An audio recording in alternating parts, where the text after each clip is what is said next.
Bueno, buenas tardes. Con mucha alegría de participar de este evento, eh, especialmente en conmemoración de los 150 años de la fundación del Observatorio de Córdoba y el nacimiento entonces de la astronomía profesional en nuestro país. Lo que van a escuchar es una historia breve, los primeros 40 años de trabajos de geodesia espacial en el Observatorio de La Plata.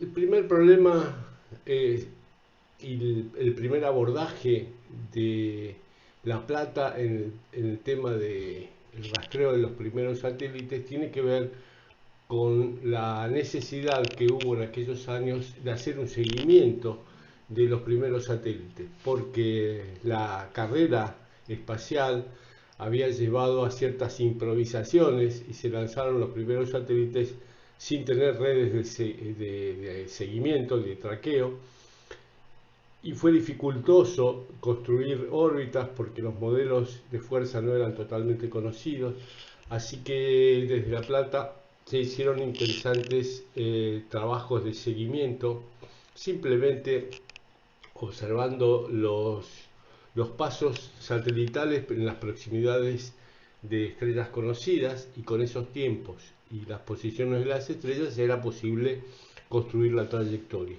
contribuir a la determinación de las órbitas. Luego, hacia finales de esa década, eh, nos involucramos muy fuertemente en la determinación del movimiento del polo y la rotación de la Tierra con dos instrumentos clásicos: un tubo cenital en Punta de Indio y un astrolabio de Danjon en la Estación Astronómica de Tierra del Fuego. Eh, y de alguna forma abandonamos un poquito el tema satelital, pero no en materia de lectura.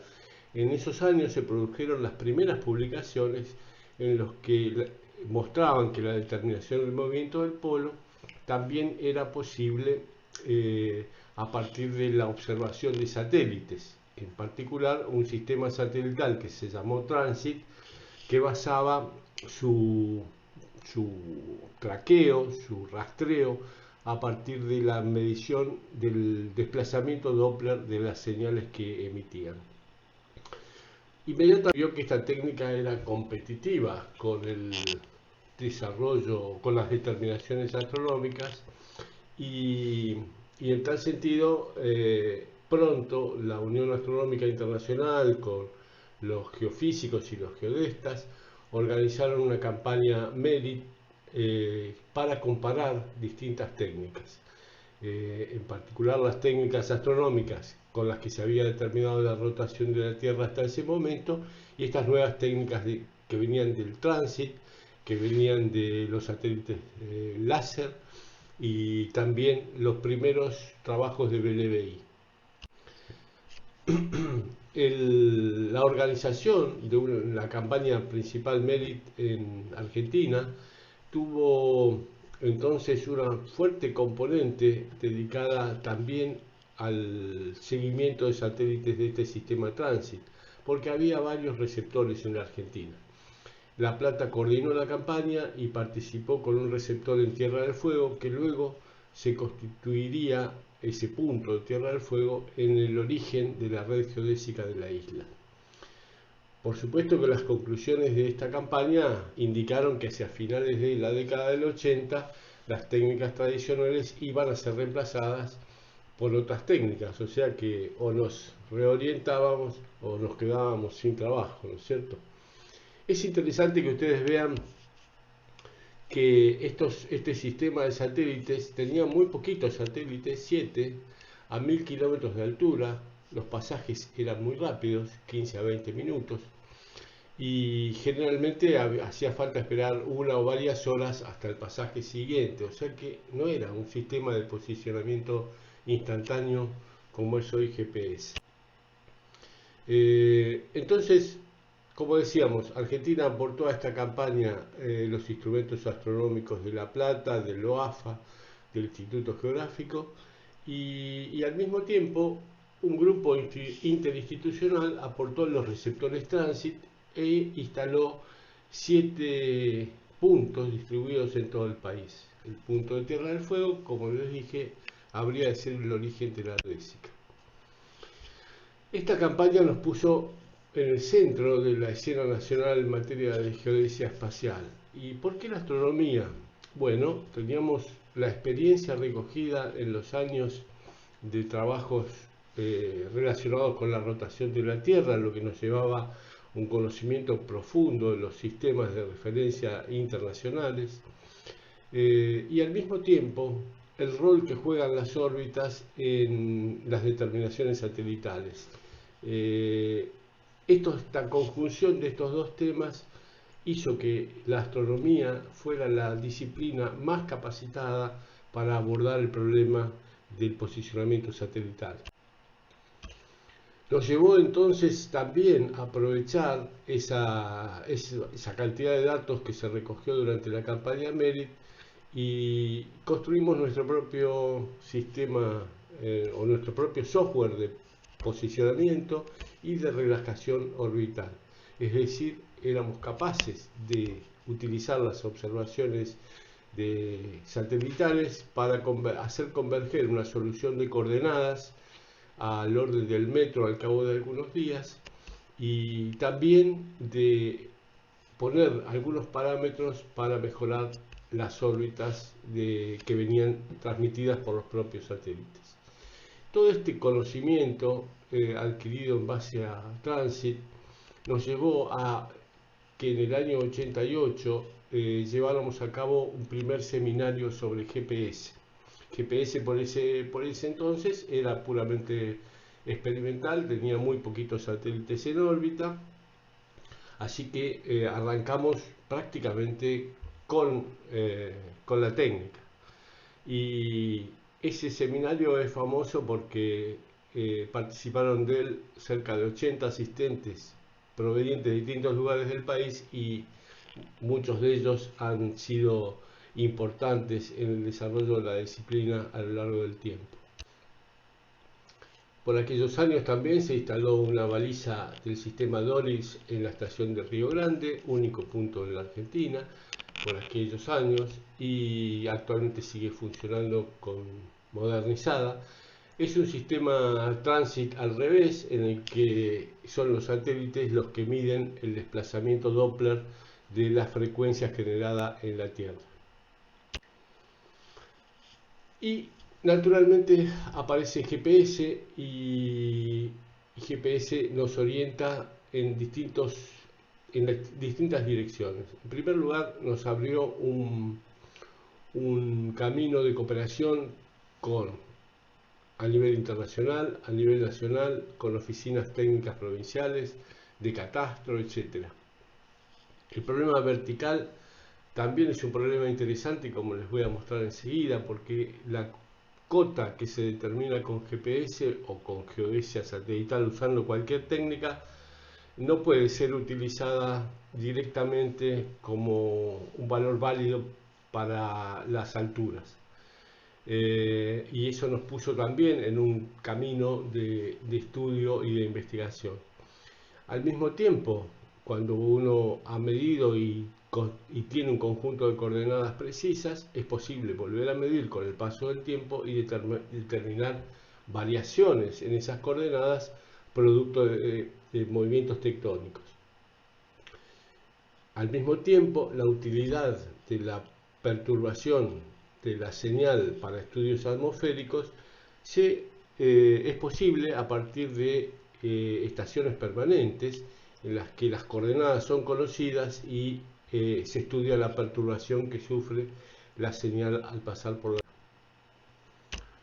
Primer trabajo real de GPS en materia de medición lo hicimos en conjunto con los españoles del Observatorio de San Fernando. Ellos viajaban a la Antártida con varios equipos GPS y bajaban todos los años en Tierra del Fuego. Nosotros instalábamos uno en Ushuaia y otro en Río Grande, y nos hicimos,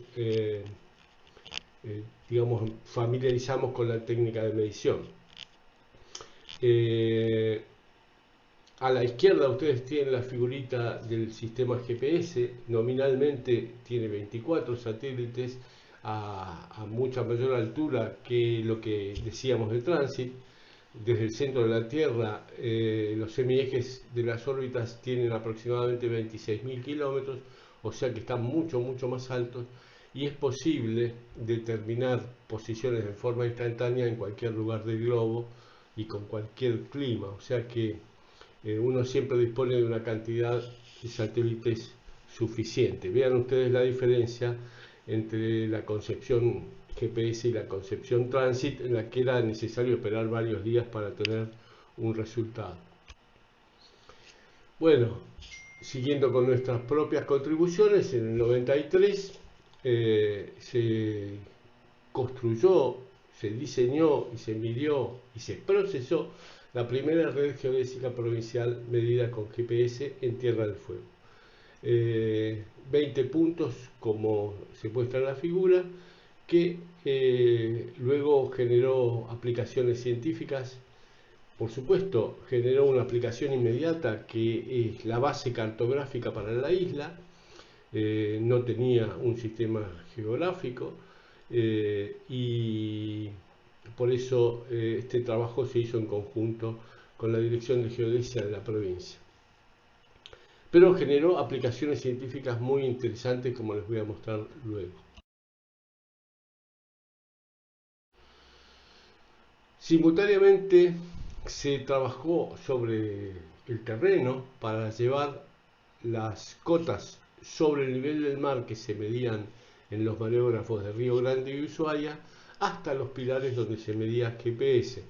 Inmediatamente después vamos a hablar de esta necesidad de vincular cotas sobre el nivel del mar con cotas obtenidas con GPS. Se trata de esto, voy a tratar de hacerlo muy sintéticamente. Las alturas que se obtienen a partir de GPS son alturas geométricas sobre un elipsoide de referencia. Las alturas que nos hacen falta para saber, por ejemplo, entre otras cosas, la dinámica del agua, es la altura sobre el nivel medio del mar. Altura sobre el nivel medio del mar que en las costas lo vemos, lo podemos determinar con un mareógrafo, y hacia el interior de la Tierra se va llevando una línea de nivelación y construyendo mojones para tener esta información. Entonces son dos formas de medir la altura completamente distintas, y la que sirve no es la que da GPS, sino es la que se mide a partir del nivel medio del mar.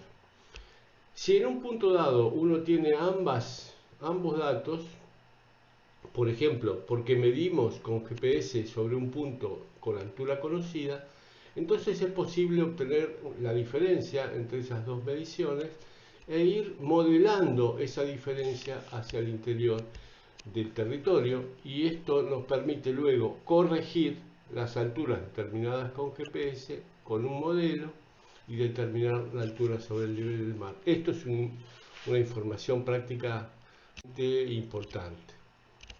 Por aquellos años construimos también la red geodésica de la provincia de Buenos Aires. Actualmente tiene cerca de 400 puntos y tuvo una característica muy particular. Además de ser muy precisa y muy cuidadosamente medida, esta red se construyó sobre mojones existentes. No fue necesario construir nuevos mojones, sino que se utilizaron mojones de nivelación, es decir, mojones sobre los que la altura sobre el nivel medio del mar era conocida anteriormente. Al medir con GPS sobre estos mojones se obtuvo la segunda altura, la altura elipsoidal, y fue posible construir un modelo para la de Buenos Aires que fue utilizado durante muchos años para la determinación de altura sobre el nivel del mar a partir de mediciones GPS. Para que tengan una idea, las curvitas de nivel, estas que representan la diferencia que hay entre la altura medida con GPS y la que es necesario utilizar para estudios de dinámica del agua, la altura sobre el nivel del mar.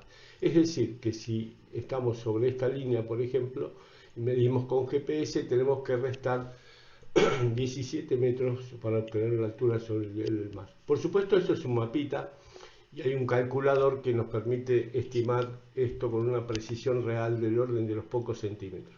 Se desplazaba hacia el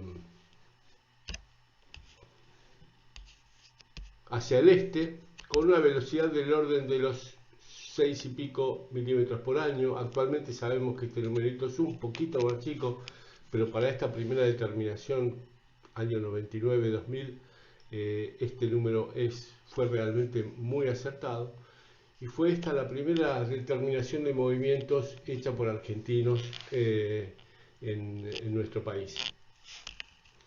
Del mismo modo que en Buenos Aires fue posible hacia fines de esa década obtener posiciones GPS sobre una línea de nivelación que se midió en aquellos años, y entonces también construir un modelo de transformación de cotas en Tierra del Fuego. De manera que medir con GPS y aplicarle corrección por un modelo implicaba obtener un valor de altura sobre el nivel del mar en cualquier lugar de la isla, lo que significa desde el punto de vista práctico un resultado de enorme valor, porque no es sencillo transitar la isla con nivelación tradicional, ¿no es cierto?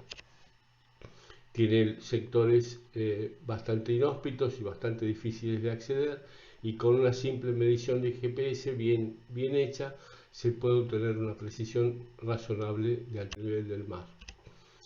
Esto nos llevó a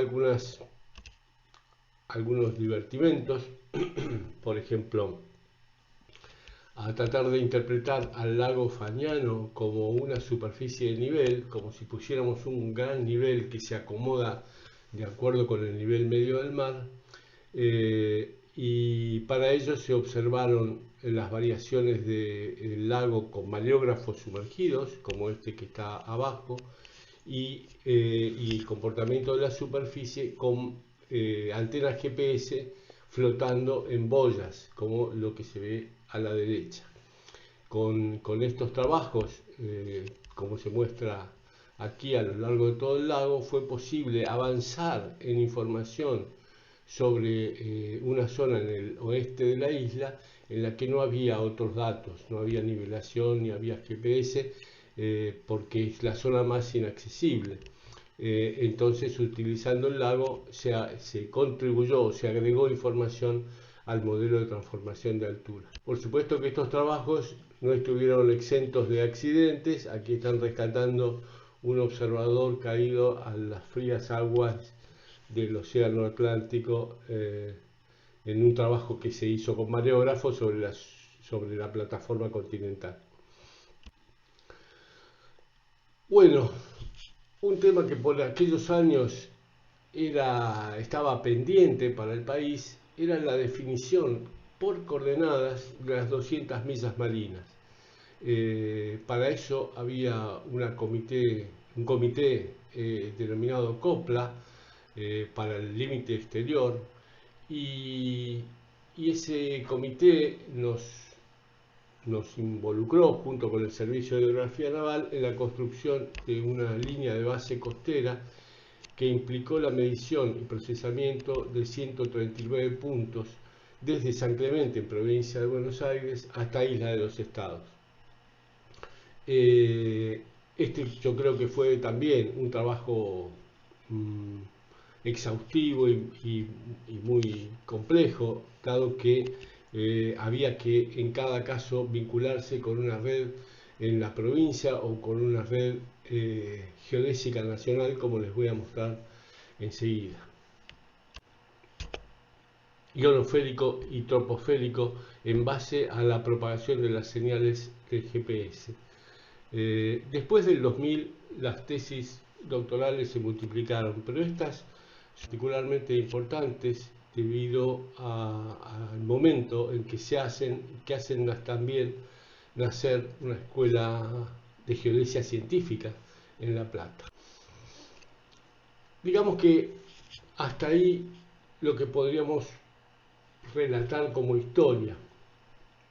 Del 2000 para acá se establecieron cooperaciones muy importantes con distintos organismos internacionales o institutos de otros países. Destaco particularmente la cooperación con Alemania, con distintos grupos de Alemania, y eso llevó a avances muy importantes a nivel de redes geodésicas sudamericanas, con el proyecto SIRGAS, eh, con determinaciones de movimientos muy importantes como los que se ilustran en estas fotos, y por ejemplo la necesidad de ser muy precisos en la reinstalación, porque si hablamos de volver a medir coordenadas para determinar movimientos, es necesario que cuando volvamos al punto la segunda vez se pueda colocar la antena exactamente en el mismo lugar. Para ello es necesario construir marcas que nos permitan enroscar directamente la antena en una rosca instalada en roca y no tener absoluta certeza milimétrica de la instalación del equipo en el mismo punto. Eh, por otro lado, como decíamos, el tema vertical constituye para nosotros una preocupación permanente, y en ese caso se incorporaron actividades en los últimos años tanto en lagos como en la plataforma continental, y se avanzó decididamente en los estudios tanto en Tierra del Fuego como en la parte sur de la cordillera andina, en la que se determinaron movimientos con una precisión extraordinaria. Actualmente los grupos en La Plata están distribuidos en con distintos intereses. Destaco los resultados del laboratorio Magia, por ejemplo, que se dedica a la geodinámica y también a la determinación de parámetros atmosféricos, tanto ionosféricos como troposféricos, contenido de vapor de agua, por ejemplo, en la atmósfera, en la baja atmósfera, es una determinación importante que se hace en base a las observaciones de GPS en estaciones permanentes. Fíjense en este mapita, por ejemplo, que es un producto permanente de este laboratorio, que obtiene el contenido total electrónico en alta atmósfera a partir de observaciones en 233 estaciones que contribuyen a esta determinación. Y esto se hace en forma cuasi automática y cuasi real. En la producción de estos mapas, pero además de información contenida en archivos que permiten mejorar las determinaciones con equipos sencillos de GPS. Este es un producto, uno de los tantos productos que se pueden obtener en la página de este laboratorio. Y destaco muy especialmente en los últimos años, o en la última década, la construcción del observatorio AGO, que es un observatorio geodésico de primera calidad mundial, instalado detrás del Instituto Astronómico de Radioastronomía en Parque Pereira, cerca de La Plata. Este es un emprendimiento argentino-alemán que tiene al CONICET como la organización argentina que maneja el observatorio, junto con la BKG, que es el organismo geodésico alemán que se ocupa de la geodesia a nivel mundial, ¿no es cierto?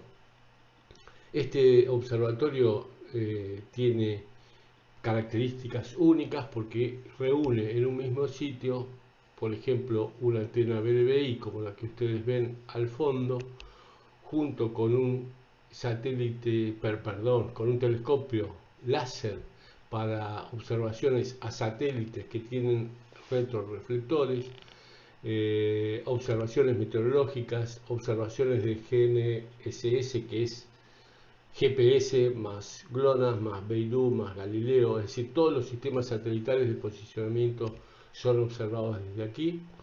Tiene además gravímetros de altísima precisión para medir las variaciones del campo de gravedad terrestre, y tiene un sistema de tiempo que es el más preciso del país. La instalación de este observatorio por el CONICET no tiene directamente que ver con el Observatorio de La Plata, pero las personas que lo llevaron a cabo y lo hicieron posible sí constituyeron parte del grupo fundacional de las actividades de geodesia en nuestro observatorio. Así que creo que a 60 años de las primeras observaciones de satélites a vista y oído o con unos prismáticos desde el parque del observatorio hasta el observatorio Hago, han transcurrido 60 años de enorme producción y una producción que tuvo mucho que ver también con actividades prácticas y actividades pioneras en determinados campos como en la educación, en la creación de grupos, participación en la creación de grupos en otras universidades y en otros centros importantes del país. Espero haber sido suficientemente claro. Estoy por supuesto a disposición de ustedes, y nuevamente un saludo muy especial a todos los astrónomos argentinos a los 150 años de la creación del Observatorio Astronómico de Córdoba. Gracias.